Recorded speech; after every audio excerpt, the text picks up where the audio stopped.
Hello everyone, welcome to another podcast episode, and today I'm going to talk about how performance is linked with environments and how environments are affected by values and the leadership. So I'm going to take example from football and two superstars. On one hand, Kylian Mbappé, on the other hand, Ousmane Dembélé, where we have Ousmane Dembélé playing at Barcelona at a young age, and in my opinion, and other people's opinion, of course, not living up to his full potential within that team. But let's remind ourselves that through the years that he was in Barcelona, things were not very easy. It was not a smooth period.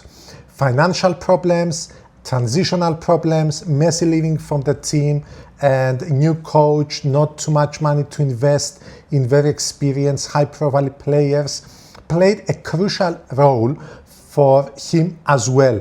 Because when the whole team is not placed within a context of great leadership, financially being stable, and talent being promoted mixed with experience, then you don't have the recipe for success. Because success is not only about achieving things, it's about achieving greatness within certain value set. And when those values are being compromised by other factors like money or lack of leadership, then the environment that player is in is being compromised, and it can drive even the best performers to underperform. On the other hand, we have Kylian Mbappé playing for Paris Saint-Germain for many years, winning trophies, but not the Champions League.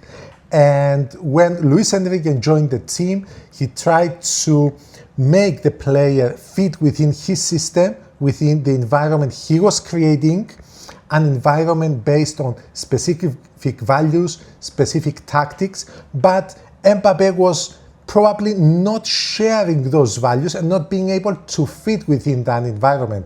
So it was time for him to leave and join Real Madrid. And what have we seen? We have seen Ousmane Dembélé coming to Paris, fitting within that environment, financial stability, clear values and system with great leadership and a vision. And what happens? With 50 games less played than in Barcelona, he scored more goals. And of course, living to his full potential, winning the Champions League twice in a row, while Kylian Mbappé at his 2 years to Real so far has not been able to perform, because he has been in an environment where, as mentioned earlier in Barcelona, things are not going as well. And even great players cannot perform their best in the wrong environment. On the other hand, to his credit, he has found a great environment in the French national team, where he has helped the team win the World Cup once and go to the finals for the second time. And who knows what's going to happen this year. So we can see that whenever we have great performers in teams and in business, we need to have certain ingredients to be able to help our players, our staff, to outperform themselves. And that is a certain environment with the right type of players that can fit and feel safe and appreciated in that environment. Also, clear instructions and values about the system, how we play the game, how we navigate through difficulties, and what is our role.